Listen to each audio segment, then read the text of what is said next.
baka mag-kudeta, baka magkaroon ng surprise election ng ibang Speaker of the House as far as PDP Laban is concerned.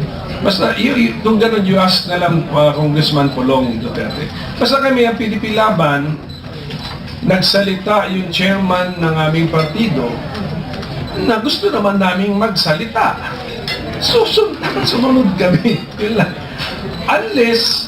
Unless yung kausap na namin, na negotiate kami, ay number one, masyado kaming inaabuso, masyado kaming ini-ignore, masyado kaming isinasantabi. Yan, di ba usapan na po yun?